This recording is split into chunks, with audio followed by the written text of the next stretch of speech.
राधे श्याम।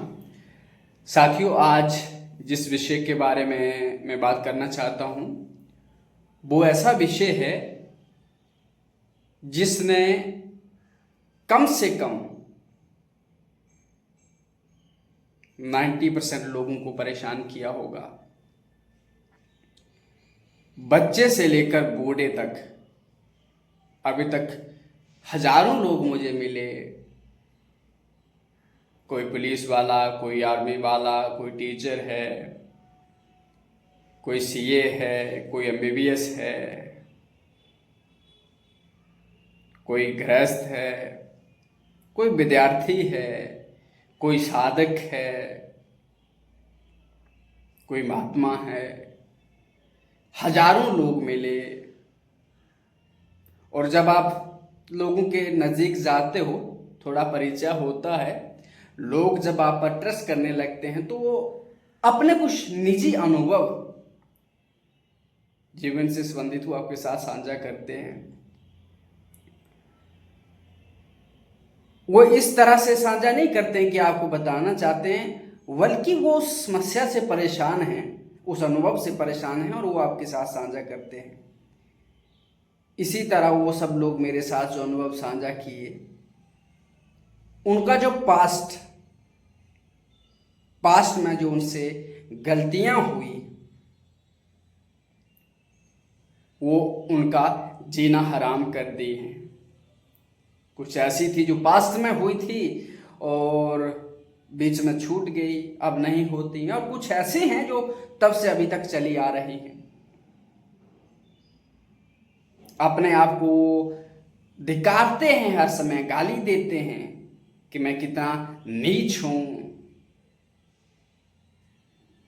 और कुछ लोग तो ऐसे हैं कि जो जीवन के काफी ऊंचे पड़ाव, आप कह सकते हैं कि 40 साल, 30 साल, 35 साल, 50 साल, 60 साल, 70 साल तक भी लोग किसी न किसी समस्या से परेशान रहते हैं। वो उनको आदत छूट नहीं पाई है।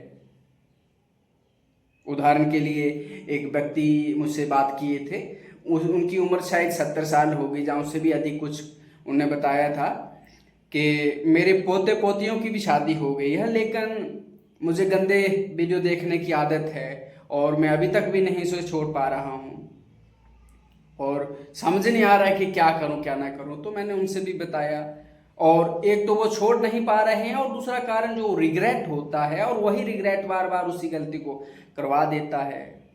तो कैसे उस समस्या से बाहर निकले? इस तरह के कुछ लोग हैं। कुछ लोगों को तो ये है कि उस समस्या से बाहर कैसे निकलें, पर मुख्यतः जो उनसे गलतियां हुई हैं लोगों से, वो उनका जीना हराम कर दिए हैं। वो आज उनके पास जीवन में मौका है कुछ और करने का, नया करने का, कुछ बेहतर करने का, किसी नए बेहतर की शुरुआत करने का समय है उनके पास। एनर्जी भी है, गाइडेंस भी है। कहीं दूर पास्ट में भटक गए थे, गलती हो गई थी, वो उनको परेशान कर रही है, उनकी जीवन की इस यात्रा में बाधा बन रही है। तो क्या किया जाए? बहुत सारी ऐसी लड़कियां मिली जो शादीशुदा हैं। उन्हें बताया कि हमारा किसी के साथ पूर्व में था और हमें अच्छा साथी मिला है जीवन में आज, तो वो रिग्रेट हमारे दिमाग में जो है, हम उससे बाहर निकल पा रहे हैं। हम दो जगह बंट गए हैं। हमारा शरीर तो हमारे इस पति के साथ है और हमारा मन पूर्व में जो हमसे हुआ, जो जो लोग थे उनके पास है। यद्यपि हमारे पार्टनर को जो पता नहीं चला, लेकिन इसी से हम खुद ही परेशान हो गए हैं। ऐसी डिप्रेशन वाली स्थिति आ गई है। इसी तरह बहुत सारे लड़कों ने भी साझा किया कि पूर्व में हमारा बहुतों के साथ रहा, तो अब जब नए रिलेशन में आ गए हैं तो वही दिमाग में पीछे वाला सब चलता है। हम खुश चाहकर भी खुश नहीं रह पा रहे हैं। क्या किया जाए? और वो पास्ट की वजह से उनका जो प्रेजेंट है ना, वो खराब हो रहा है। तो उस सब को लेके वो जो उनसे गलतियां हुई, बहुत सारे लोगों से जो नशे की लत में पड़ गए हैं, कोई चोरी करने का, कोई ड्रग्स का, कोई दारू का, कोई और सिगरेट बीड़ी का, गलत लोगों का संग करने का जो चीज़ें उनकी लाइफ में पड़ गई, अब वो उसको रिग्रेट कर रहे हैं, चाहकर भी अपने आप को माफ़ नहीं कर पा रहे हैं। तो एक तरह का वो बोझ है, वो बता रहे हैं कि हमारा जीना दुष्कर हो गया है, डिप्रेशन वाली स्थिति आ गई है। हम बेशक बाहर से दिखाने का कोई करते हैं कि लोगों को एकदम बढ़िया अच्छे हैं, लेकिन भीतर हमारे कुछ और चल रहा होता है। कुछ लोगों के साथ ऐसा पास रहा है जिनका शोषण हुआ है, बच्चियों का हुआ, बच्चों का हुआ है। मुझे याद है, मैं सिर्फ एक उदाहरण बताता हूँ। एक बच्ची हमसे बात की थी, सिर्फ एक उदाहरण बता रहा हूँ, मतलब उस तरह के हजारों लोगों ने चीजें साझा की है। लड़कियों के साथ भी गलत होता है, लड़कों के साथ भी होता है, सबका शोषण कहीं ना कहीं होता है। उसने बच्चे ने बताया था, शायद उसकी 14, 15, 16 साल उसकी उम्र रही होगी, कि पास्ट में उसके किसी रिश्तेदार ने उसके साथ कुछ गलत हरकतें करने की कोशिश की थी, और आज जाके वो चाहकर किसी को बता नहीं पाई, ना माता को ना पिता को, किसी को कुछ बता नहीं पाई, बस डरी सहमी रह गई, क्योंकि किसी ने उसको डराया था कि अगर बताओगे तो भुगतना पड़ेगा, तुम्हारी बदनामी होगी। कई बार वो इसी का सहारा लेके गलत हरकतें करता रहा। इसी तरह कई बच्चों के साथ भी ऐसा हुआ है, लड़कों के साथ भी हुआ, उन्होंने भी बताया है कि कुछ ना कुछ गलत हुआ है। किसी अपने नहीं, किसी जान पहचान वाले नहीं कुछ किया है, तो वो सब एक ना दूर पास की बात है। अब जाके उन पे क्या बन रहा है, ट्रॉमा बन रहा है। जैसे वो बच्ची कह रही थी कि मैं इम्प्योर हूं, जब मैं पवित्र नहीं हूं, और वो ना घुटन ऐसी फील होती है जब भी नए लोगों से मिलते हैं, तो एक वो अंदर से ना चीज काटती है। बहुत सारे कुछ लोगों ने बताया कि जिन्हें पास्ट में गलतियां हुई हैं ब्रह्मचर्य नाश की, तो वो सारी चीजें परेशान करते हैं। तो उसी चीज को लेके आज मैं एक डिटेल वीडियो बना रहा हूं, क्योंकि सबको जीने का हक है, सबको शांति से जीने का अधिकार है, और सबको शांति से जीना चाहिए। आफ्टर ऑल क्या मायने रखता है इस दुनिया में हमारे जन्म लेने का? एक शांति का जीवन, एक सुकून। मैं अगर इन सब बातों पे बात करना चाहूँ तो न जाने कितने घंटे का वीडियो हो जाएगा। मैं आपको बता दूं, इस तरह की कोई भी समस्या हो, किसी का पास्ट जो आप बोल सकते हैं, जितनी भी काली रात क्यों न रही हो, मैं आप सबसे एक बात कह दूं, मुझे आप अपना भाई माने, दोस्त माने, गुरु माने। दरअसल मैं गुरु कुछ गुरु हूँ नहीं, आपकी तरह हूँ, कोई साधारण सा व्यक्ति हूँ, कोई 30 मार खा नहीं हूँ। बस आपके साथ जो हुआ उसके प्रति मुझे सहानुभूति है। भगवान की, गुरु जी की, संतों की, शास्त्रों की इतनी कृपा है कि जो आप पीड़ा आपने मेरे साथ साझी की ना, उस पीड़ा को मैं अनुभव कर पाता हूँ। जब अनुभव कर पाता हूँ तो फिर मैं ये देखता हूँ कि मैं एक दोस्त, एक भाई, एक बहन की तरह, एक माता पिता की तरह, एक गुरु की तरह क्या कुछ ऐसा करूं जिससे मैं आपकी उस पीड़ा को कम करने का प्रयास करूंगा, अगर कुछ मेरी तरफ से ऐसा हो पाए। और कभी कभी पाता हूं बहुत सारे लोग बताते भी हैं कि आप जो कर रहे हैं उससे हमारा हेल्प भी हो रहा, तो थोड़ा मुझे प्रेरणा मिलती कि ठीक है, कंटिन्यू रखो उसको। तो सबसे पहले मैं आपको एक बात कह दूं, जो भी हुआ आपके साथ, जो भी हुआ, अच्छा हुआ, बुरा हुआ, क्या किया, किसने किया, उसको ना बाल की खाल निकालना छोड़ दो। आज ही बंद करो उसको बंद कर दो बस। सही हुआ ठीक है, गलत हुआ ठीक है, उसका चिंतन ही नहीं करना। सबसे पहली बात, उसको बंद कर दो, उसका चिंतन ही नहीं करना। वो उसको पिछले जन्म की बात मान लो कि वो कहीं पिछले जन्म में कुछ हुआ होगा, पहली बात। दूसरी बात, खुद को माफ करना सीखो। संसार को ये बात तो आती है कि हमें दूसरों को माफ करना चाहिए, लेकिन खुद को भी माफ करना चाहिए। ये बात भी आपको आना चाहिए, हमको आना चाहिए। एक बात और, एक बात और, हर इंसान को खुश करने का प्रयास मत करो। सबको सबके नजरों में एकदम परफेक्ट मैन बनने की जरूरत नहीं है, एकदम यस मैन बनने की जरूरत नहीं है।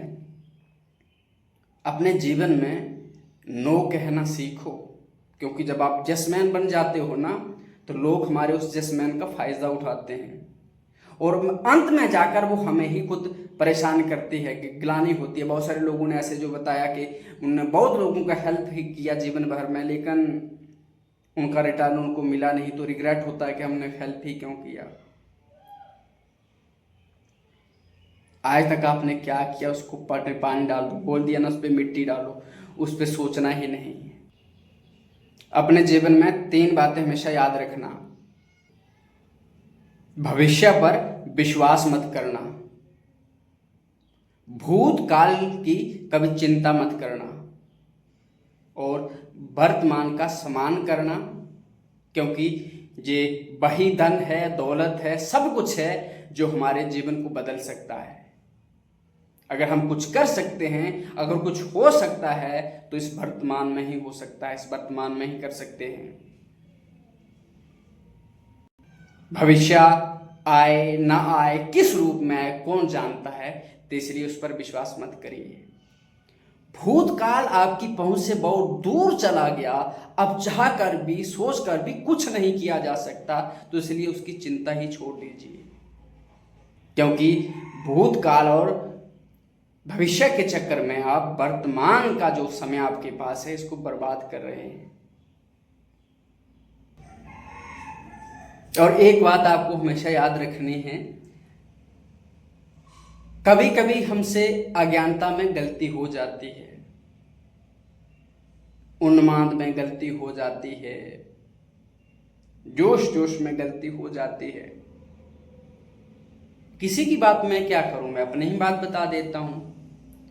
जब ब्रह्मचर्य के नाश की बात करूं, तो जब स्कूल में पढ़ता था उस समय, 12th की बात, 11th-12th की,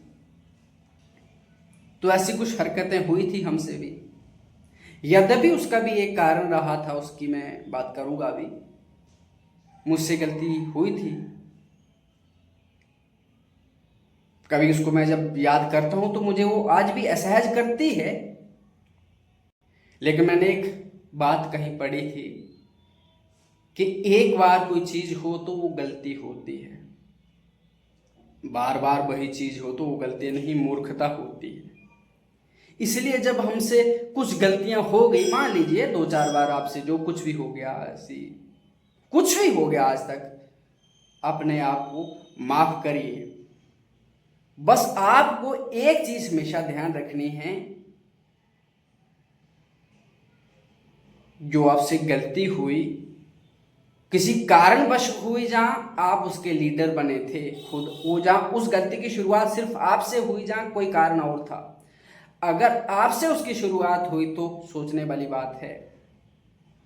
क्योंकि फिर जो गलती हुई वो गलती नहीं हुई क्योंकि आप वैसा करना चाहते थे। अगर आप ऐसा नहीं करना चाहते थे, उस गलती के पीछे कोई और कारण था, आपसे गलती के निमित्त तो बने लेकिन कारण कोई और था, तो वो चीज माफ करने वाली है। जैसे अभी मैंने ब्रह्मचर्य नाश की बात बताई अपनी 12th की, तो उसका कारण, जब मैं स्कूल में पढ़ता था, कुछ लोग, रिश्तेदारों के बच्चे जो बोल सकते हैं, हमसे कई बड़े बड़े, कई गुना बड़े, हम तो बिल्कुल छोटे छोटे बच्चे, 3rd-4th में पढ़ने वाले होंगे शायद, हमारे सामने वो सारी गंदी गंदी बातें करते, एक दूसरे की चर्चा करते। कुछ किताबें, कापी या फोटोज होती थी, वो उस समय जो गंदी पिक्चर वगैरह वो देखते थे। हम भी छुप छुप के देख रहे हैं कि हमसे छुपा रहे हैं, क्या चीज़ है। और कुछ ऐसी गंदी क्रियाएं हमारे सामने वो जब करते थे, तो हम बच्चे थे तब हमें समझ नहीं आता था, और जब घर से दूर आ गए 12th में, तब हमसे भी वो गलतियां हो गई। पर उससे पहले हमारी सोशलाइजेशन, समाजीकरण बहुत पहले हो चुका था, उन लोगों के साथ संग वैसा था। तो हमसे जब कोई गलती होती है ना, तो तुरंत से अचानक से नहीं हो जाती है, कोई ना कोई वजह होती है। संग हमारा वैसा होता है, वातावरण वैसा होता है, कुछ ना कुछ तो कारण रहा होता है। ऐसा नहीं कि तुरंत से आपसे गलती हो गई। हाँ, एक बात जैसे आपको बता दूं, दो लड़कियां कहीं रहती हैं, एक गलत संग करती है, उसकी वजह से दूसरी पर भी प्रभाव पड़ गया। अब दूसरी से एक आध बार गलती हो गई, अब एक बार जब उससे गलती हो गई तो वो चेत गई कि नहीं नहीं ये नहीं हो सकता मेरे साथ। लेकिन अब वो उसकी एक बार गलती से जीवन भर वो ट्रॉमा में चली जाएगी। कई लड़कियों को मैं देखता हूँ, मैं देखा है, वो डिप्रेशन में चली गई। एक बार उनसे कहीं गलती हो गई थी, वो डिप्रेशन में चली गई कि मुझसे गलती कैसे हो गई। तो यहां देखा जाए तो वो जो व्यक्ति अब डिप्रेशन वाला है ना, एक बार गलती होगी तो वो निर्दोष है, क्योंकि उससे वो चाहकर गलती नहीं करना चाहता था। इसके विपरीत वो जो उसके साथ रहने वाली है, जो चाहकर पैसा कमाने के लिए, मजे लेने के लिए 2-4-6 के साथ अपना चल रहा है, वो दोषी है। क्यों? क्योंकि वो लीडर बन रही है, वो गलती चाह जानबूझकर कर रही है, उसमें मजे ढूंढ रही है, सुख ढूंढ रही है। जैसे आज के लड़के लड़कियां क्या है, एक एक लड़की 4-4 6-6 लड़कों के साथ, एक लड़की की एक लड़का जरूरत हो सकता है, विवाह करो, समझ आता है। क्या विवाह नहीं करना है, सिर्फ वन नाइट स्टैंड। इसी तरह लड़कों का भी है, एक एक लड़का 4-4 6-6 लड़कियों के साथ। बहुत सारे ऐसे मिले हैं, वही बता रहा हूं जो हमसे बात किए हैं। और अंत में एक बात करते हैं, वो उनको कैजुअल लगता है। जब आप उनके मुख पे उनको बताओ ना कि जो तुमने किया ये दोगलापंती है तुम्हारी,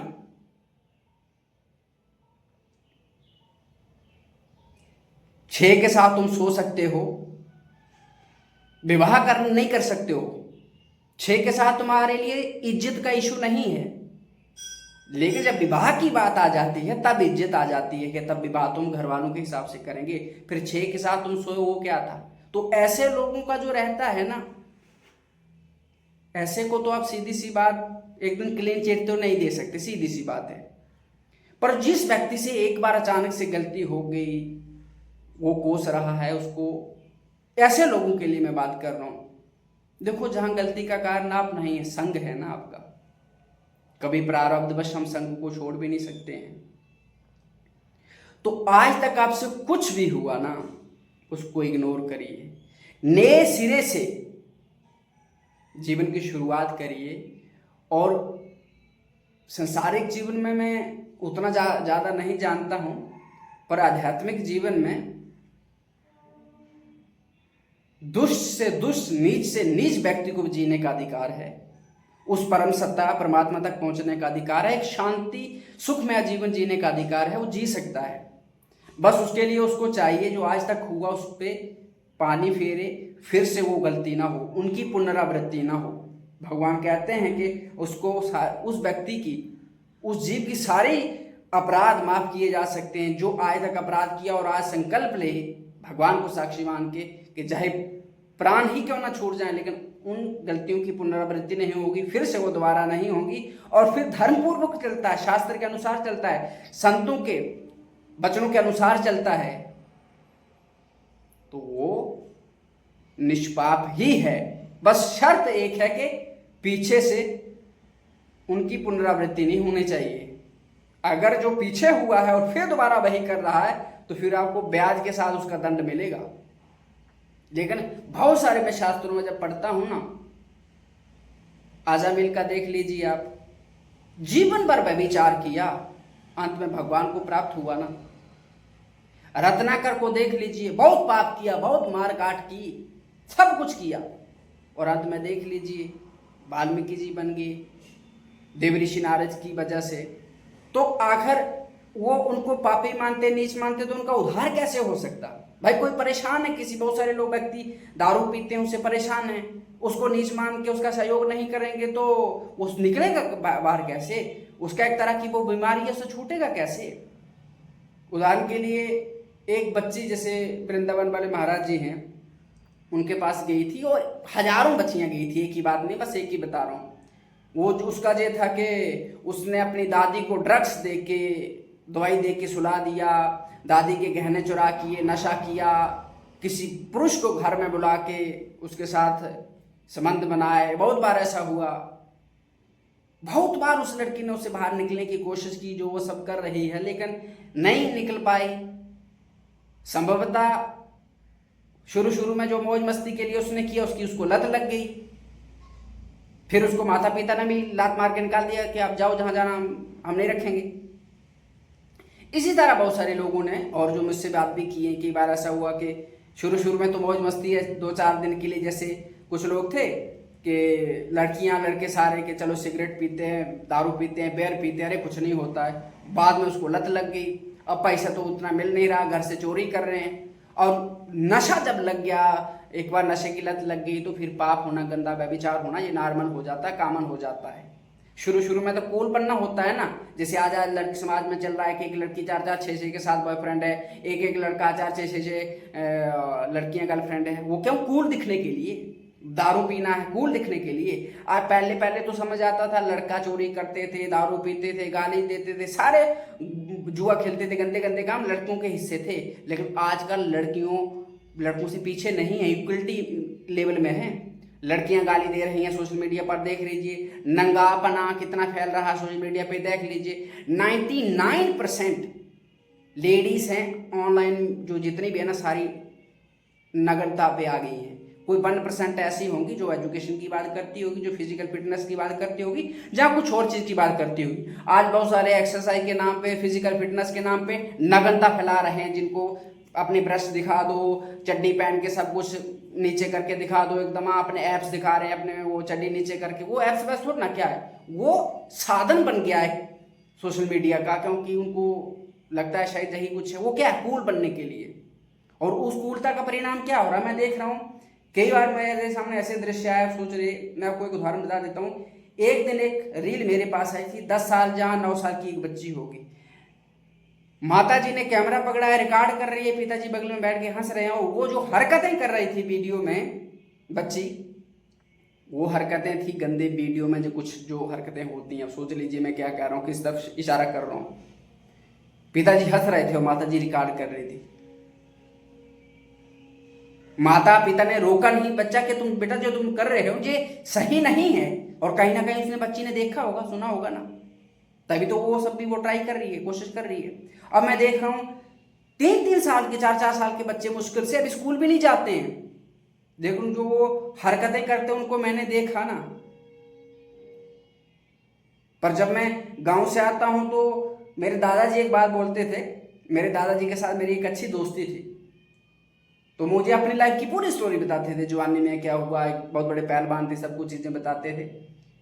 एक बात कहते थे कि हमारे समय में ना 22 साल तक, 20 साल तक लोग चड्डी भी नहीं पहनते थे, लड़के लड़कियां ऐसे घूमते रहते, मस्ती करते थे, कोई पूछता नहीं था, हमारे दिमाग में कुछ ऐसा था नहीं। लेकिन आज बच्चे जो समस्या बता रहे हैं, जैसे ब्रह्मचर्य नाश की बात आती है, 10 साल का बच्चा, 9 साल का बच्चा, मैं जहां तक मुझे केस मिले कि 7 साल की बच्ची, सोचिए 8 साल का बच्चा, 7 साल का बच्चा, एक, मैं सिर्फ उदाहरण दे रहा हूं, एक नहीं बहुत सारे लोग हैं कि इतनी उम्र से उनने वो सब वीर्यनाश की शुरू कर रही थी या गलतियां करना शुरू कर दिया था। कारण क्या था? इस सब का कारण था कुछ के तो माँ बाप। एक बच्ची बताई थी, एक नहीं 4-5 बताई थी, पर आपको बता रहा हूं एक का स्टोरी करके, कि लाइफ में जो वीर्यनाश की जो हरकतें हैं, ये हम पूछे कि भाई ये कैसे आपकी लाइफ में स्टार्ट हुए। भाई जब बिना कोई कारण तो नहीं होता, कोई संग रहा हो, क्या रहा हो कुछ, तो उसने बताया था मेरे माता पिता सबसे बड़ा कारण है। क्योंकि हम जब छोटे छोटे थे तब भी माता पिता कुछ ऐसी हरकतें करते थे जो हमारे सामने होते थे, हम जब बड़े हो गए तब भी वैसी हरकतें करते थे। तो जब वो वैसी हरकतें करते थे तो हमें तो समझ था नहीं बचपन में क्या सही क्या गलत में, हम भी मौज मस्ती में करते, हमारे लिए तो खेल था। लेकिन बाद में चल के पता चला कि तो जिंदगी बर्बाद करने का एक साधन है। इसी तरह मैं 2 बच्चों की बात बताता हूँ। यात्रा में कुछ समय में कहीं रुका था, जगह तो नहीं बता सकता, पर तो यात्रा करते कभी कभी होता है कहीं मंदिर आश्रम में कहीं ना कहीं मैं रुक जाता हूँ, 2-3 दिन के लिए, 4 दिन के लिए, कभी 15 दिन के लिए, जहाँ मुझे बहुत इर्द गिर्द घूमना रहता है, दर्शन करने रहते हैं, इस तरह से करके, जहाँ कुछ सीखना रहता है। कभी कभी कोई गुरुकुल टाइप सिस्टम भी मिल गया मुझे, तो वहाँ भी मैं कुछ दिन रुका, अध्ययन वगैरह किसी चीज़ के लिए। तो छोटे छोटे बच्चे मुश्किल से 10-11 साल के होंगे, या उनसे भी शायद कम, तो वो बता रहे थे, ऐसे बातें चली। तो फिर और जब उनकी मैंने हेल्थ वगैरह देखी तो मुझे सही नहीं लगा भाई, कि तुम खाते पीते हो, सब कुछ हो, मैंने देखा सब कुछ बढ़िया है तुम्हारा, फिर जैसे हड्डी कैसे बने हो।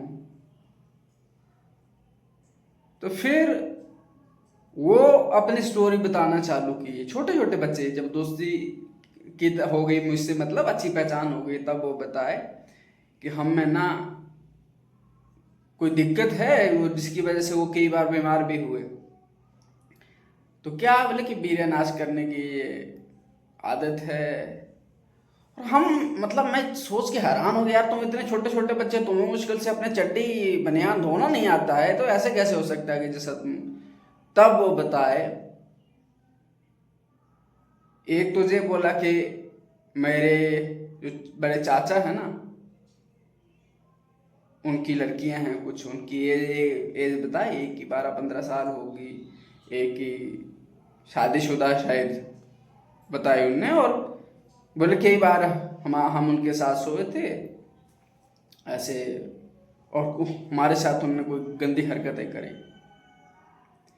दूसरा लड़का भी इस तरह से भी बोला कि हाँ, हमारी बुआ जी की लड़कियां हैं बड़ी बड़ी, और कभी कभार हमारे घर में आती हैं, हम उनके पास जाते हैं।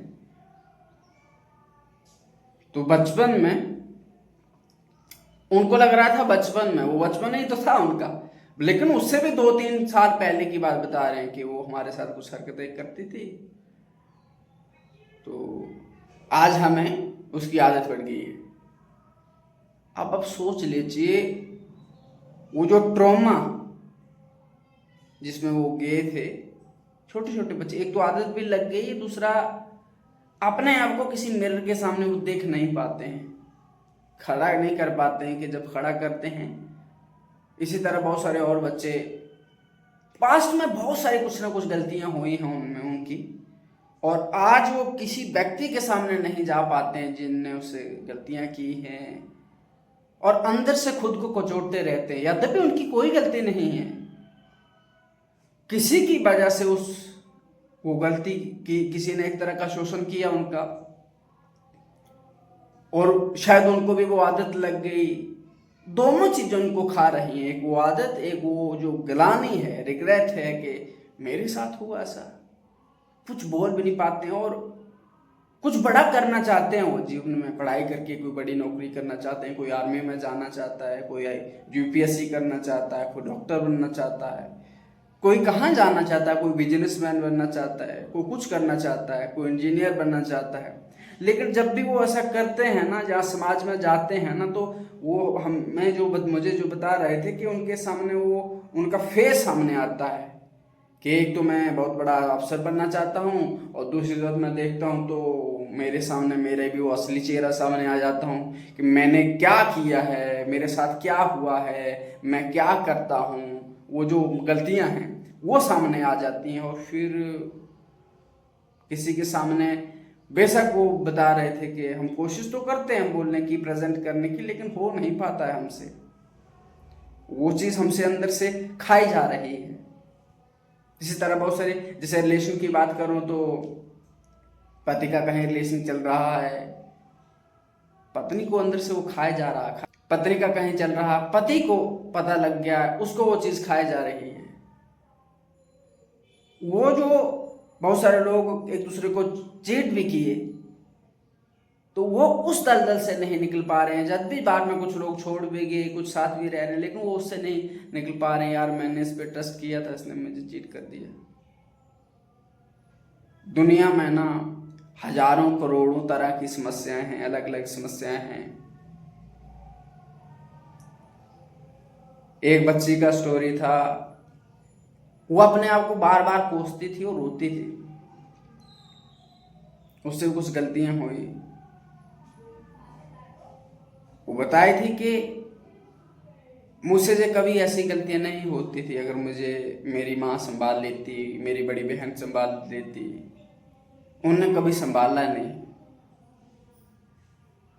बहन हमेशा गलत रास्ते पे चली, माता ने उसका सपोर्ट किया। और मैं बचपन में थी, कभी किसी ने मुझे समझाया नहीं बेटा कि कोई क्या गलत है क्या सही है।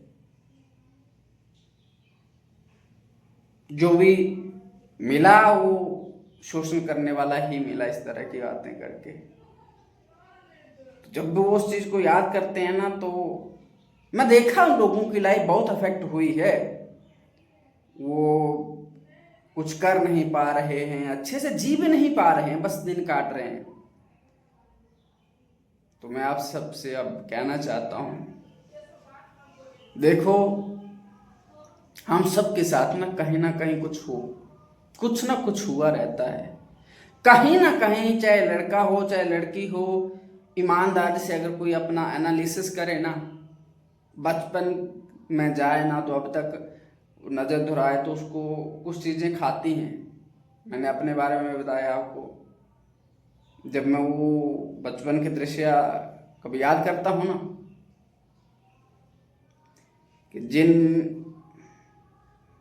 दोस्तों को, रिश्तेदारों के बच्चों को जो हमसे कई गुना बड़े थे, हमें संभालना था। ये था हमें रामायण की, भागवत की, महाभारत की, पंचतंत्र की, हितोपदेश की, चाणक्य नीति, इस तरह की जो हमें कहानियां बतानी चाहिए थी, ज्ञान देना चाहिए था, वो क्या कर रहे हैं। और जो वो लोग करने वाले थे, उनकी भी जीवन भी हमने देखा, कोई बहुत बड़ा तीसमार खान नहीं बन पाया, कुछ नहीं कर पाया जीवन में। उस समय मौज मस्ती तो थी, और मैं उनको भी टोटली ब्लेम नहीं करता हूँ। हो सकता है जिस तरह से हम बच्चे थे, हमारे साथ वो बड़े बड़े लोग, उनका कुछ ऐसा रहा। हो सकता है जिस तरह जब वो बच्चे रहे होंगे तो तब उनके साथ कोई ऐसा रहा होगा, क्योंकि समाज का यही एक सर्कल है। कुछ बच्चियां तो, बच्चे बच्चियां दोनों बहुत छोटे, अभी तो बहुत बड़े बड़े हो गए, लेकिन जब वो छोटे छोटे थे ना, तो उनके रिश्तेदारों ने कुछ ना कुछ उनके साथ हरकतें की थी। आज तो नहीं किए, लेकिन बड़े हो गए, लेकिन वो सामने नहीं जा पाते किसी को, मतलब एकांत में ही रहना चाहते हैं, क्योंकि किसी के सामने जब खुद को ले जाते हैं, ऐसे लोग ईमानदार होते हैं, सीधी सी बात, ऐसे लोग ईमानदार हैं। तो कि जब वो किसी के सामने, जो जिनको अपनी एक इज्जत होती है, ऐसे लोग जो बेशर्म होते हैं, उनका क्या कहना, मतलब बेशर्मी फैल रही है ना समाज में। एक एक लड़की चार चार के साथ, एक एक लड़का चार छः छः के साथ, वो क्या, वो बेशर्मी है, मूर्खता है, उनका तो क्या ही कहना। मैं देखता हूँ समाज में लड़कियां एकदम बहुत कूल दिखती हैं, जब वो बात करती हैं कि हमारे तो 6-7 के साथ संबंध था, एक नहीं, दूसरा नहीं, तीसरा नहीं, चौथा नहीं, पांचवा नहीं, कुत्ते बिल्लियों की तरह, यार क्या इंसान तो तुम हो नहीं, सीधे से। और लड़कों का भी यही, अरे मेरी तो 6 गर्लफ्रेंड थी, और फिर वो कुछ और शब्द की तरह 6 को हमने कुछ और शब्द करते हैं। लड़कियों का भी यही रहा है।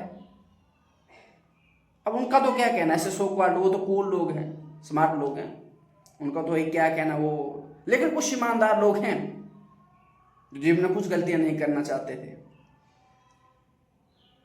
ना उनका इंटेंशन था, लेकिन उनका जो संग था, जहां जब वो छोटे थे और बड़े लोग उनके साथ कर लिए, वो चीजें आज उनको कचोड़ती हैं। जब भी वो व्यक्ति सामने आता है तो वो उनको खाता है कि मेरे साथ ऐसा हुआ है, मुझसे ऐसा कैसे हुआ है। क्योंकि हर कोई एक पवित्रता का जीवन जीना चाहता है, ईमानदारी का जीवन जीना चाहता है, लेकिन जो हो गया उसको वापस तो नहीं कर सकता ना, और वो चीज खाती है। तो जो अभी मैंने लाइन बोली ना, जो चीज हो गई ना, हम चाहे उस पर जितना एनालिसिस कर लें, जितना रो लें, कुछ भी कर लें, उसको हम वापस नहीं कर सकते। संभवतः हमारा ऐसा प्रारब्ध रहा होगा कि हमें ऐसे लोगों का संग मिला, जिन लोगों को हमारा पोषण करना चाहिए था, उन्होंने हमारा शोषण किया। एक ही बात आती है अंत में, क्योंकि अगर आप हमेशा इसी बात पर सोचते रहे, इसी बात पर रोना रोते रहे ना, तो आपका जीवन बिल्कुल पूरी तरह से प्रभावित हो जाएगा। आपके साथ क्या हुआ, जो हुआ इग्नोर करिए। आज से जो भी व्यक्ति मुझे सुन रहे हैं, आप अपने आप को मानिए कि हमारा एक नया जन्म हुआ है, हमारा नया जन्म हुआ है। पिछले जन्म में क्या हुआ था कौन जानता है, और जो भी हुआ भी है आप भी जानते हो, इग्नोर करो। आज से जो हमें लगता है गलत है, उस गलत को करना छोड़ दीजिए, वो गलत हम नहीं करेंगे। आज से जो हमें लगता है गलत है वो नहीं करेंगे। जो हमने बड़ों से सुना है, जहाँ अच्छे लोग, जो हमारे दोस्त, गुरु, कोई भी हो सकता है, साथी, वो हमें बताता है कि देखो ये गलत है, तो हमें वो नहीं करना है। और सुधरने का समय कोई फिक्स टाइम नहीं होता है, कि जरूरी नहीं कि आप बचपन में ही सही हो जाए। अगर आप 80 साल के व्यक्ति भी हैं, जैसे वो व्यक्ति बोले थे जो गंदी वीडियो देखने की आदत है, बहुत गिलानी होती है, लेकिन 70 साल की उम्र हो गई, छोड़ नहीं पा रहा हूँ, तो क्या अब मेरे सुधार के लिए भी कोई रास्ता है? तो मैंने उनसे एक बात बोली थी, जब तक इंसान जीवित होता है ना, तब तक उसके लिए रास्ता रहता है सुधार का।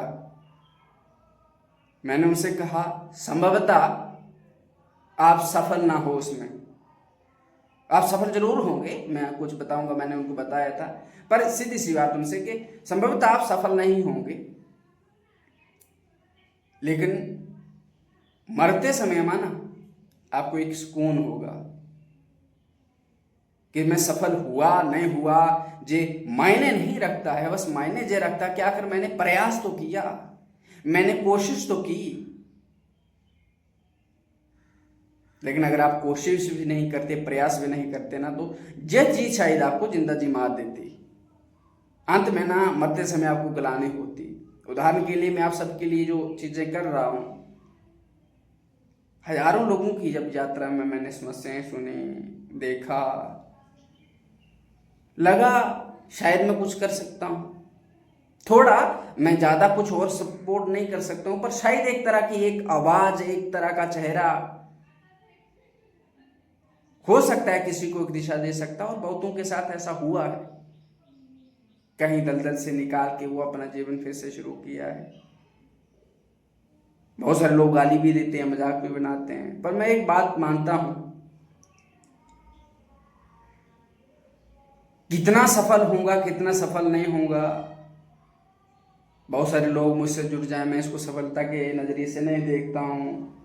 जहां कोई बहुत बड़ा पैसा आ जाए, ये भी कोई सफलता का नहीं है। बस ये जरूर मानता हूं कि किसी के जीवन में सुख पहुंचे, किसी के जीवन में अच्छा कुछ मेरी तरफ से पहुंच पाए, इसको जरूर मैं अपनी दृष्टि में लाता हूं। पर एक बात, मुझे नहीं पता मैं कितना सफल होगा या सफल नहीं होगा। मैं जानता हूं शायद मैं इस देश को नहीं बदल पाऊं, क्योंकि इतना बड़ा देश है, पर जो सुकून मुझे अंत में मिलेगा ना, जो जब मैं मर रहा हूँगा, डेथ बेड पर पड़ा हूँगा, वो कोई छीन नहीं सकता है। ना मैं बहुत बड़ा 30 मार खा आदमी हूँ, ना मेरे पास बहुत बड़े रिसोर्सेस हैं जो मैं किसी को प्रोवाइड कर पाऊँ, जो मैं लोगों को देखता भी हूँ कभी, बहुत वो दयनीय दशा में है। पर वो अंत में जो सुकून रहेगा ना, कि भले ही कुछ नहीं हो पाया, भले मैं किसी का जीवन नहीं परिवर्तन कर पाया, भले मैं इस देश समाज में कोई बदलाव नहीं ला पाया, पर कोशिश तो की ना मैंने। जे कितना सक्सेस होऊंगा, कितना मैं इसमें सफल होऊंगा, ये अलग बात है, पर ये सुकून तो रहेगा ना कि मैंने कोशिश की, और वो कोशिश ही ना चेहरे पे स्माइल आती है। इसी तरह जो लोग जिनके साथ भी गलत हुआ, अपने आप को ना दोषी मत मानिए। कोई ना कोई आपको इस गलती में लाया होगा, कोई ना कोई लाया होगा, क्योंकि कोई कारण रहा होगा। ऐसा थोड़ा ना कि आप बचपन में एकदम पैदा होते ही इसमें पड़ गए, नहीं। तो अब खुद को दोष देना, खुद को ही बुरा मानना, ये सही नहीं है। दोषी कोई और था, पर हम कुछ नहीं कर सकते हैं, नुकसान हमारा हुआ, हम अपने को ही दोषी ठहराते हैं। तो माफ़ करिए, खुद को भी माफ़ करिए और दूसरे को भी माफ़ करिए, क्योंकि आप दूसरे को भी कोसते रहोगे तो कभी उस दलदल से बाहर नहीं निकल पाओगे। माफ़ कर दीजिए सीधा सा खुद को भी और किसी को भी कि तुमने क्या किया हमारे साथ, भगवान जाने, तुम जानो। आज से हम एक नया जीवन जिएंगे और एकदम प्रसन्नता के साथ जिएंगे। और एक बात हमेशा याद रखना, हर क्रिया का एक परिणाम होता है। जब आपसे अच्छी क्रिया होती है, जब आप अच्छी क्रिया करते हैं, करने की सोचते हैं, तो आप में पॉजिटिविटी आती है, मोटिवेशन आता है, सकारात्मक विचार आने लगते हैं। लेकिन इसके विपरीत जब आपसे गलत क्रिया होती है तो आपको पछतावे में ले जाती है, रिग्रेट में ले जाती है। आप दूसरों के सामने चाहकर भी अपना चेहरा नहीं उठा पाते हो। भले कोई नहीं जानता है कि आपने गलती की नहीं की, लेकिन आप तो जानते हैं ना, आप अपने चेहरे को तो जानते हैं ना कि अंदर से खोखला है। और वो मेंटल, फिजिकल, इमोशनल हेल्थ को भी वो प्रभावित करती है। बस ये ध्यान रखिएगा कि आज तक हमसे जो हुआ, हमारे साथ जो हुआ, सब भूल दीजिए। वो एक काली रात थी, बीत गई। फिर से अपने जीवन का एक नया अध्याय शुरू करिए, एक नया चैप्टर, नए चीज़ों के साथ। उन बुरी चीज़ों से निकलने का मैं बाद में भी वीडियो बनाऊंगा कि कैसे बुरी चीज़ों को, आदतों को छोड़ें। पर अभी जहाँ बता देता हूँ, हर दिन व्यायाम कुछ समय के लिए अपने जीवन का हिस्सा बना लें। व्यायाम, योग, अध्ययन, कुछ ना कुछ किताब ग्रंथ अध्ययन करो, शास्त्रों का अध्ययन करो। क्योंकि मैंने अपने जीवन में पाया है, अनुभव बता रहा हूँ, मुझे आज तक कोई व्यक्ति नहीं मिला जिस तरह से मैं आपको बैठ के लेक्चर दे रहा हूँ कि ये करो, ऐसा करो। पर कोई अगर कुछ मिला है ना, ईमानदारी से बता रहा हूँ, शास्त्र ग्रंथ, उन्होंने मुझे संभाला है, उन्होंने मुझे एक दिशा दी। आज जो भी हूँ मैं सिर्फ शास्त्रों की वजह से हूँ। अन्यथा मैं भी आज गांव में कहीं दारू पी रहा होता, मांस खा रहा होता, व्यभिचार कर रहा होता, चोरी बेईमानी कर रहा होता, ना जाने क्या क्या चीज़ें कर रहा होता, बाकी समाज की ही तरह। लेकिन अगर उससे मैं थोड़ा अलग बन पाया हूँ तो इसमें अगर किसी को श्रेय जाता है ना, वो तो भगवान का ही है। लेकिन भगवान जो शास्त्र, सबसे बड़ी बात, उनने मुझे संभाला है, नई दिशा दी है, चेतना दी है कि जो कोई गलतियां थी, जहाँ हो रही थी, जहाँ कुछ भी था, तो उससे मैं हट गया। तो इस तरह से शास्त्रों को अपने जीवन का हिस्सा बनाइए। अगर कोई अच्छे व्यक्ति हों, अच्छे लोग, माता पिता, साथी, गुरु, कोई भी जो अच्छा, जिससे आपको मार्गदर्शन, प्रेरणा मिलता है, ऐसे लोगों का संग करें। और ऐसा लोग ना हो तो गलत लोगों का संग ना करें, अकेले रहें। और अपने जीवन का कोई ना कोई उद्देश्य बनाइए, कोई ना कोई उद्देश्य बनाइए, और उस उद्देश्य पे दिन के 3-4 घंटे कम से कम उसको जरूर दीजिए, कम से कम उसको जरूर दीजिए।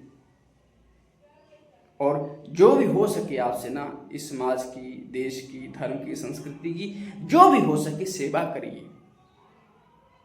किसी के पास मेहनत है वो श्रम दान दे सकता है, किसी के पास धन है वो धन दान दे सकता है, किसी के पास विद्या है वो ज्ञान दान दे सकता है। कुछ भी हो, जैसे मेरे पास क्या है, यही ज्ञान है ना, शास्त्रों का जो भी जान, थोड़ा बहुत, संतों की कृपा, गुरुजनों की कृपा, माता पिता की कृपा, भगवान की कृपा, इस भारत माता की कृपा, वो मैं आपको दे रहा हूँ, मैं यही दे पाता हूँ। इसी तरह अलग अलग जो भी आप समाज को, जैसे एक शिक्षक है वो समाज को शिक्षा दे पाएगा, एक डॉक्टर है वो समाज का दवाई से रक्षा कर पाएगा। बहुत सारे व्यक्ति अलग अलग अपनी विशेषता रहती है, वो अपनी विशेषता के अनुसार इस देश, धर्म, संस्कृति कुछ सेवा कर सकते हैं। इसको अपने जीवन का हिस्सा बना लीजिए, तो आपको पास के उस काली रात से बाहर आने में सहयोग मिलेगा। और जो भी आज आपके साथ हुआ ना, उसको माफ़ करिए, खुद को माफ़ करिए, और जिसने किया उसको माफ़ करिए। क्योंकि पास कि उसको हम चाहकर भी कुछ नहीं कर सकते हैं। संसार में इसके कितनी सफलता के चांसेस हैं, लेकिन भगवान को आज से ना, आज के बाद आप भगवान के हाथ को पकड़ लीजिए। भगवान का आश्रय ले लीजिए, क्योंकि संसार के जो व्यक्ति हैं, वस्तु हैं ना, ये स्वार्थी हैं, समय कुछ समय के साथ ही रहते हैं, लेकिन भगवान का हाथ पकड़ लोगे ना तो वो हमेशा साथ रहेंगे। जब कोई भी नहीं होगा ना तब भी आपको एहसास होगा कि कोई है। और अपने जीवन को फिर से शुरू कीजिए, अभी भी मौका है, बहुत कुछ कर सकते हैं आप। इस देश के लिए, समाज के लिए इतना कुछ कर सकते हैं ना। कलाम की बात ले लीजिए, पहले वो पायलट बनना चाहते थे, फेल हो गए, हिम्मत नहीं आ रहे, बाद में क्या बने थे, साइंटिस्ट बने थे। पहले तो जहाज उड़ाने वाले बनना चाहते थे, फिर जहाज बनाने वाले बने थे, रॉकेट बनाने वाले बने थे, और अंत में प्रेसिडेंट ऑफ इंडिया बने थे। तीनों सेनाओं के ऊपर जिनकी कमांड। तो बाद में हमने सब कुछ किया। तो इसलिए आप भी अपने जीवन में हार मत माने। आप बहुत कुछ कर सकते हैं, खुद के लिए कर सकते हैं, इस देश, धर्म, संस्कृति, समाज के लिए कर सकते हैं, कर सकते हैं, यकीन मानिए। और अगर अभी तक हमेशा इसी जो आपको रिग्रेट है, पास्ट में दबे रहे ना, तो समाज, देश तो छोड़ो, आप अपने के लिए कुछ नहीं कर पाओगे। और आपका जो पोटेंशियल है ना, भगवान ने आपको जो एक मनुष्य बनाया, जिन्हें कुत्ता, बिल्ली, गाय, बकरी, भैंस होते तो आप क्या ही कर पाते, खाते और सो जाते, खाते और सोते, वैसे ही उम्र बीतती। लेकिन आप जे बने हो ना, तो भगवान ने आपको मनुष्य बनाया है ना, तो आप बहुत कुछ कर सकते हैं। इतना कुछ कर सकते हैं ना, आप सोच भी नहीं सकते हैं, सोच भी नहीं सकते हैं। इसलिए क्या हुआ इग्नोर कीजिए, हो गया बस, उसका कुछ नहीं किया जा सकता। जो हो गया उसकी आप सोचना, रोना नहीं है। फिर से हमें ये देखना है कि अब क्या कर सकते हैं, क्या किया जा सकता है। बुरे से बुरा टाइम भी जब जीवन में आए ना, तब भी ये सोचना, ये देखना कि इसमें मैं अब भी क्या कर सकता हूँ, क्या कुछ ऐसा है, ढूंढो, देखो कहाँ से उस दलदल से आप बाहर निकल सकते हैं। और उस स्थिति में, उस बुरी से बुरी विकट स्थिति में, परिस्थिति में आप क्या कर सकते हैं, क्या कुछ किया जा सकता है। यकीन रखना, हर बुरे समय में कुछ ना कुछ किया जा सकता है। बस ये चीज़ अपने दिमाग में रखना और आगे बढ़ो यार। इस देश के लिए, इस समाज के लिए, अपने लिए कुछ करिए। जितने भी श्वास आपके पास बचे हैं ना, जितनी भी उम्र बची, आयु बची है ना, इसको कहीं अच्छे उद्देश्य के लिए लगा दीजिए, व्यर्थ में छोड़िए। इसलिए जीवन में एक बात याद रखना, किसी भी अच्छे काम को करने के लिए कभी देर नहीं होती है। बस उस अच्छे काम को, एक नए बदलाव को लाने का उत्साह होना चाहिए और शुरुआत होनी चाहिए। इसलिए जब जागो तभी सवेरा।